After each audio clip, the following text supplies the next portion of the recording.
shout out for that. And come on up and do your thing.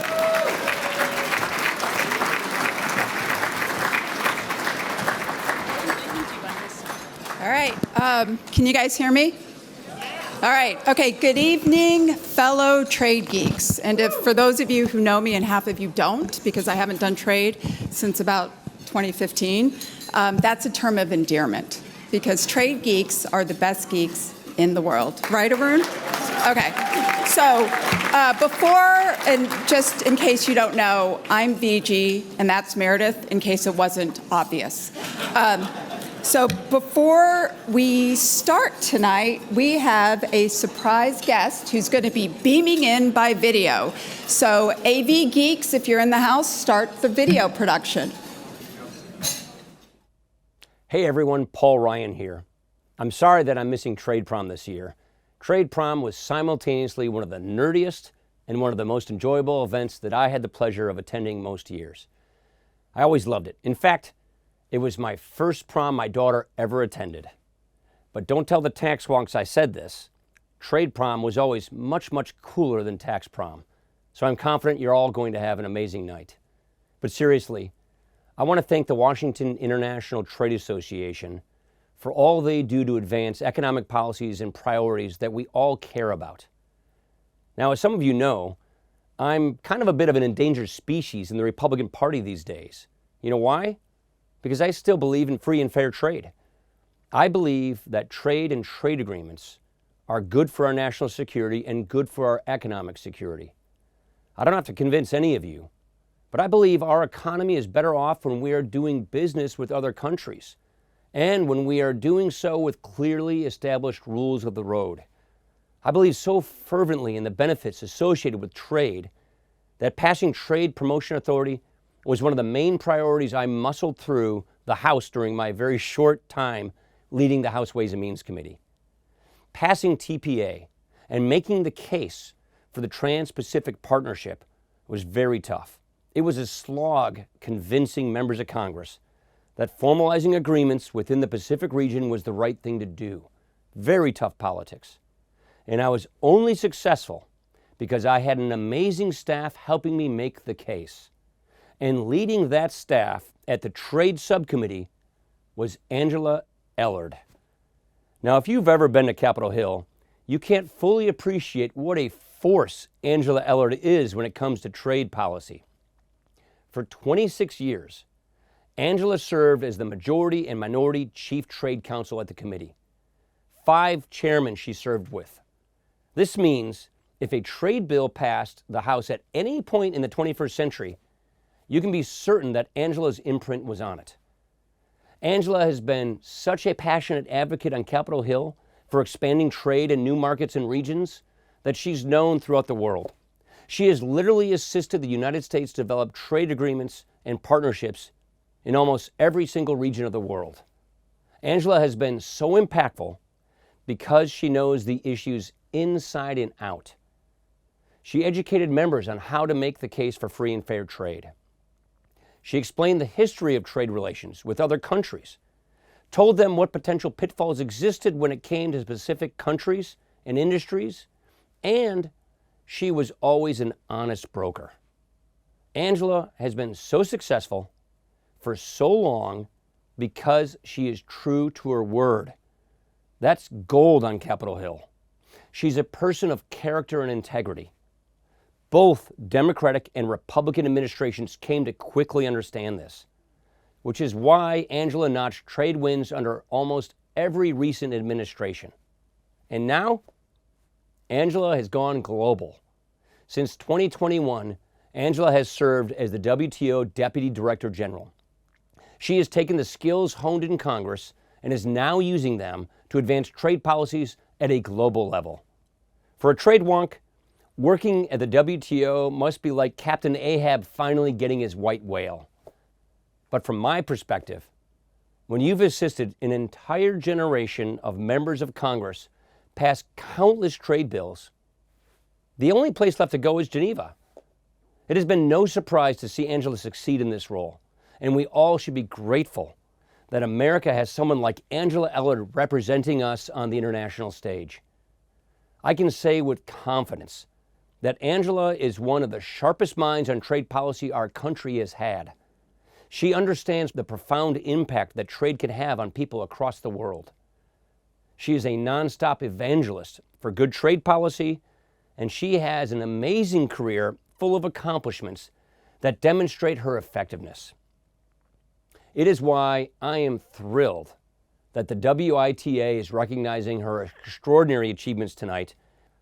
Angela is so deserving of this honor, and I am so glad that her peers in the trade community appreciate her contributions as much as I and all my former colleagues do. So please join me in congratulating the 2023 WITA Award winner, Angela Ellard.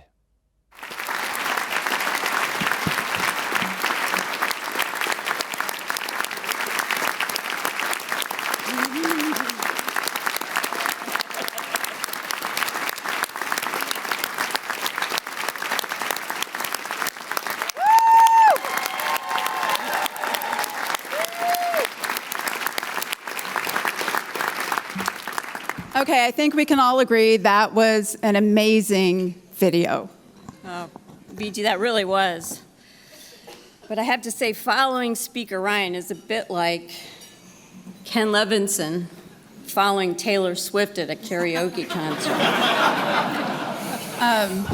I would say true that, but I'm willing to give it a go. Because as much as we are all here today to celebrate Angela's many contributions to U.S. and global trade policy, Angela is also an integral part of the rank and file trade policy community, everybody in this room. And I think we're also here to celebrate the impact she's had on all of us. That's a great point. And as I look out, I see so many of the former, current Hill and executive branch staff who worked with her. And sometimes against her. Well, even as trade issues got more complex over the years, Angela shaped legislation so that ultimately both parties had a stake in the game. This room is also filled with a wide range of other stakeholders who came to talk to Angela over the years for help on specific issues or offer their views and perspectives on trade. She spoke to your associations. She took meetings with your eccentric clients. She talked to your senior management and secured members of Congress to headline your think tank events. And generally, she had your back during the trade challenges and battles that we all faced. So there's a lot of things that Meredith and I could say tonight about Angela's impact on the trade community, but in the interest of time and the festivities that follow this, we thought we would narrow it down to two observations, which we know many of you share. And the first is, Angela made us all better at our own jobs because of the bar she set. She always knew her issues. She always saw solutions when the rest of us saw difficult problems. And she was always insightful in developing, and I'll say sometimes a little ruthless in executing on strategies for success. So whether you were fighting alongside of her or facing off against her, you always had to bring your A game if you had any hope of keeping up. Well, VG, ruthless. I might say persistent and tireless. Our second observation is that Angela consistently managed to do her job on the Hill and now at the World Trade Organization with the utmost professionalism. As everyone in this room knows, U.S. trade policy is a full contact sport. Feelings run deep, and the stakes are often very high. Yet for 26 years on the Hill, Angela was able to be both firm and polite in pressing her positions, even in the most confrontational of situations, in her role as a boss and a mentor and a leader and a friend during times fraught with partisan and inter-party confrontation. And it was remarkable that she has been able to navigate such a course of true professionalism. And she is continuing that course today at the WTO. Like DC, Geneva is a place of difficult politics, personalities, and policy differences. True to form, she has embraced the even more difficult challenges there, bridging divides to allow for a successful conclusion of the long-stalled fisheries subsidy agreement, which I might add is the first full WTO agreement addressing the environment. So I had a whole joke prepared about Angela negotiating a WTO agreement on trade and the environment and how she was next going to tackle a multilateral agreement on trade and labor standards.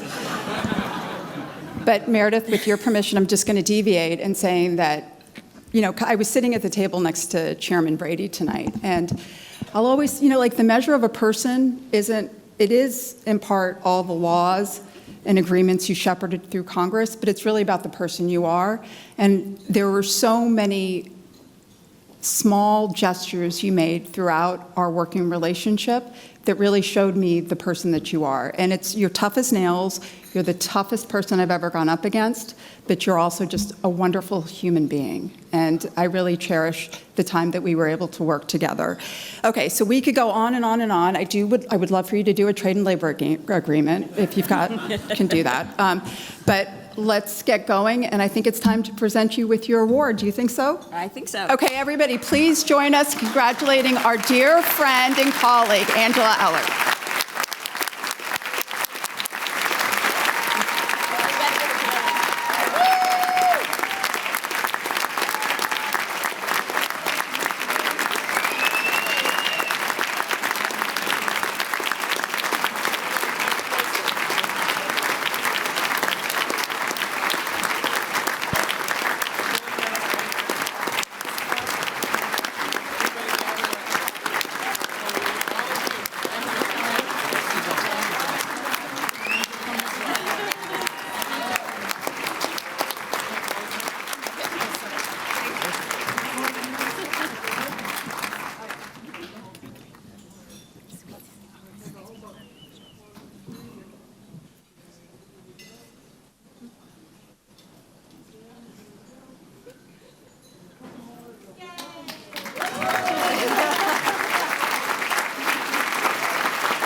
So happy for you. Congratulations, Angela.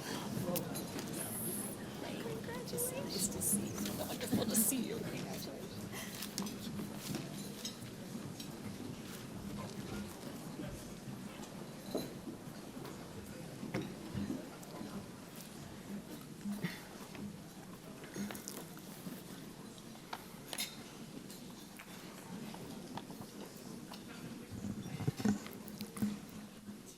Sorry, I just have to take a moment, take a breath.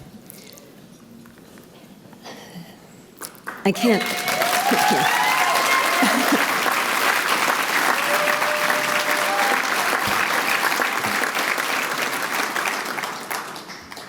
I have to say just how profoundly moving it is to be recognized by my peers, by my colleagues, people I've worked with, members, staff, administration officials, and now at the WTO.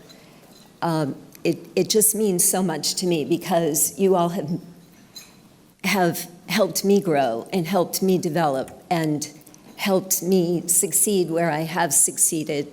It's because you all were such a big part of that success.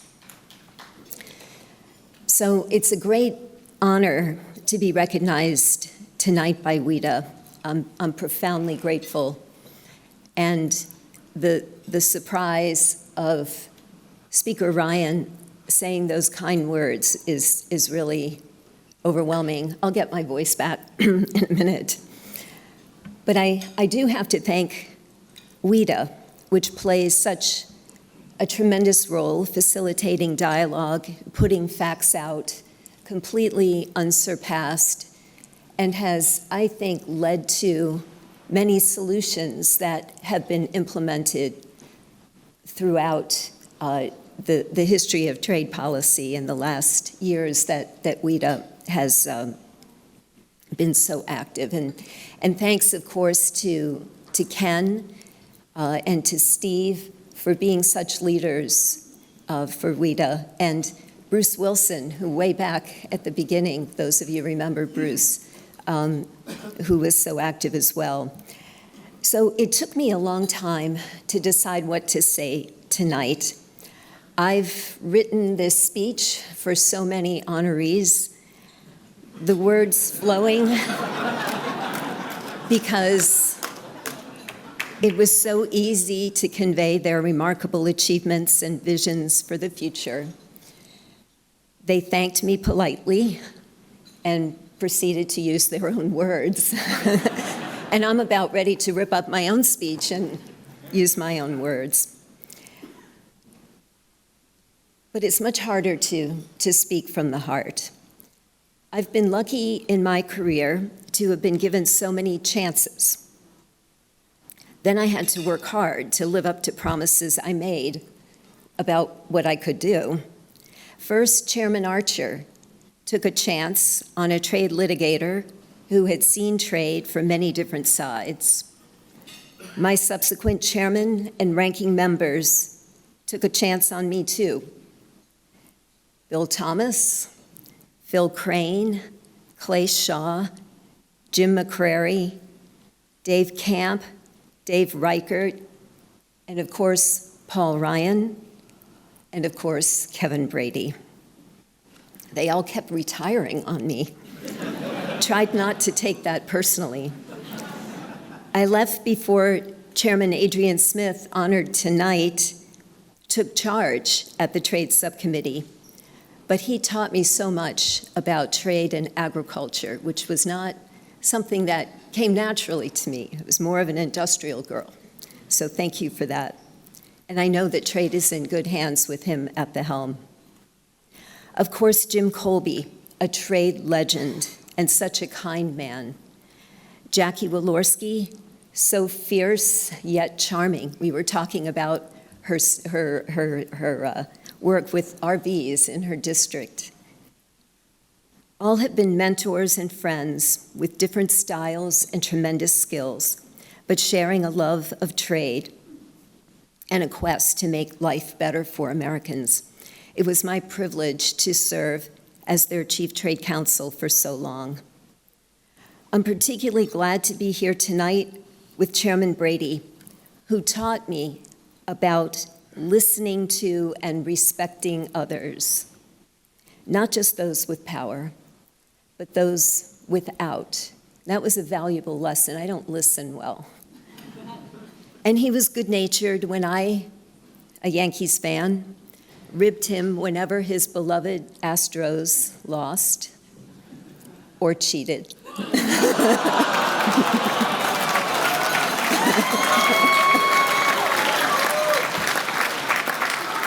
That's okay.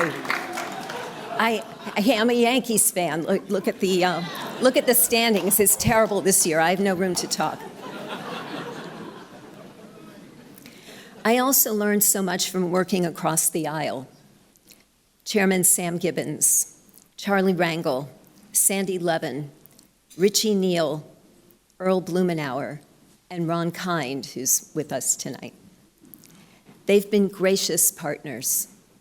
Senator Carper, we will miss your courageous, decades-long leadership on trade and environment and your bipartisanship. And speaking of bipartisanship, it's not always been easy, but it's been possible with hard work and a genuine commitment to sound policy.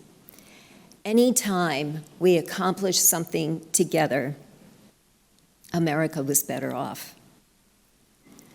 My staff colleagues are legendary, committed, dedicated, brilliant partners on both sides of the aisle. So many years of learning from each other, sometimes crossing swords, but always respectfully, and collaborating to make sure everyone knows Congress sets trade policy.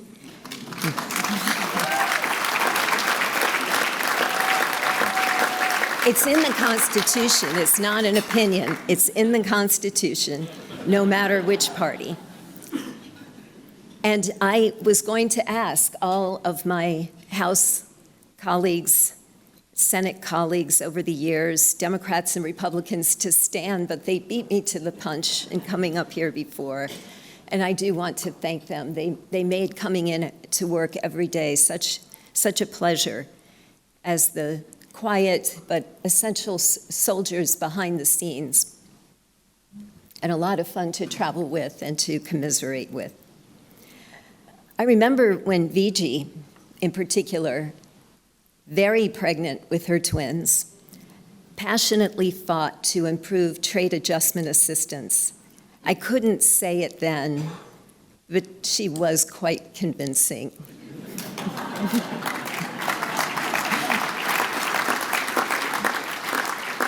And Viji, I do have to say that one of my responsibilities as DDG is trade and labor, in addition to trade and environment. What a joy it was to share the Lighthouse Award with you some 10 years ago. Meredith, to whom I presented, where is Meredith? To whom I presented the Lighthouse Award a few years ago, embodies quiet strength and intellectual fortitude in her roles on the Hill, the administration, the ITC, and the thinking world. Catherine Tai, who leapt to dizzying heights, is still the same Catherine, genuine and caring, and a fierce advocate for Americans. Now I've moved on to another world where lunch is unforgivably late at 1 o'clock. English is spelled funny, and my keyboard conspires against me. There is no air conditioning, but my commute is a gorgeous lakeside walk. Those of you who've been to Geneva know that area, and my office looks out onto the lake, which really gives quite a lot of opportunity for thinking good thoughts. But while I'm not an American official and instead an international civil servant and diplomat of all things, some things are the same. When I started, the ambassadors gave me a friendly warning. Watch out, the WTO is a member-driven organization. The Secretariat is not in charge. But I come from Congress. I know from member-driven.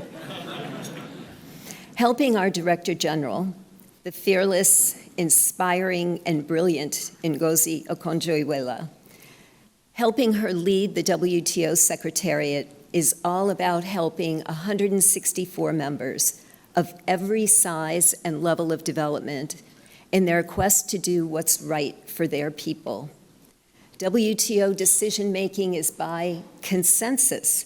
Everyone has to agree on everything, or at least agree not to disagree, with no voting, no majority rule. It's hard to do even simple things.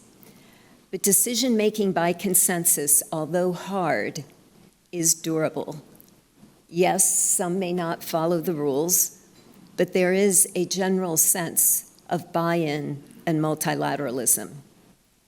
And consensus, it's hard to say this in Washington, but it can be done. Early last year, even our supporters declared us on life support. But a year ago, WTO members came together at a time of war, pandemic, economic crisis, food security emergency, and climate crisis to deliver the Geneva package at MC12. I'm most proud of the Fisheries Subsidies Agreement, our first binding multilateral agreement in years, reached by consensus.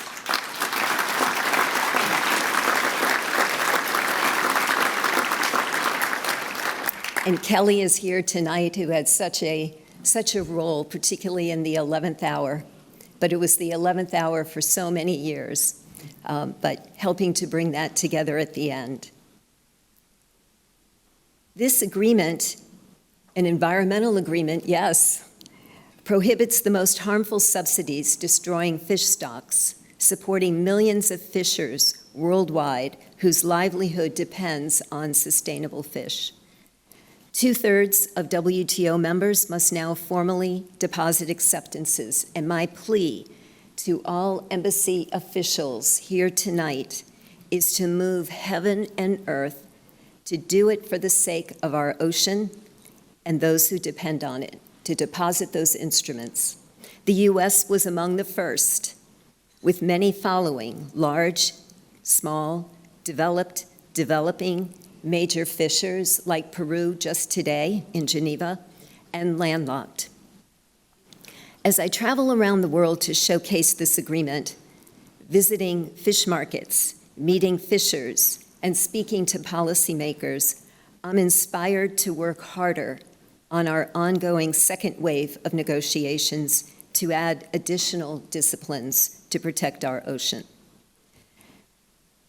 Now, of course, the WTO needs reform, and that's why I was so excited to take up my post.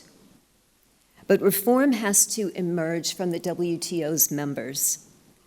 We're tackling the massive, messy, and incredibly challenging effort to make us work better, assure all voices are heard, and set the stage for the WTO's future. And reforming dispute settlement is vital to be fully functional and accessible to all by 2024, as our members said last year. Without it, the rules, no matter how good, can't be enforced and become meaningless. In the meantime, views on trade all over the world have changed dramatically. What hasn't changed is that no country can thrive or even survive by itself.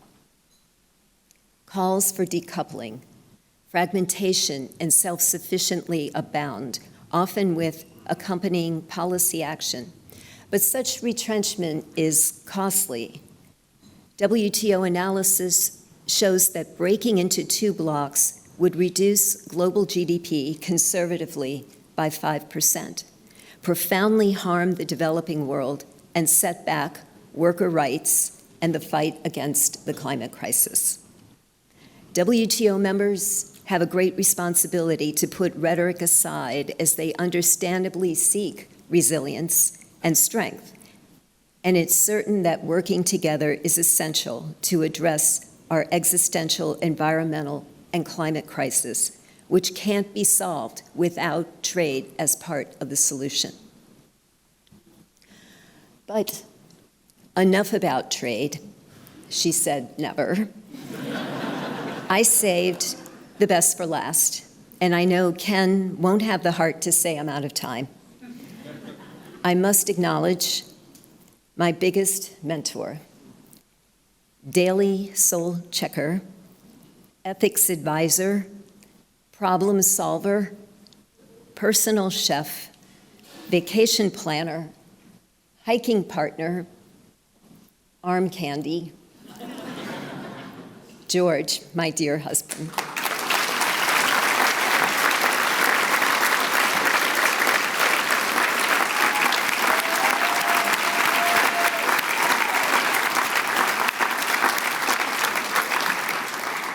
Two years ago, George picked up and moved with me with 5 weeks' notice to Geneva.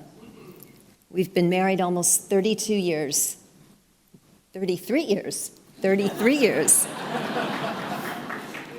He is everything to me.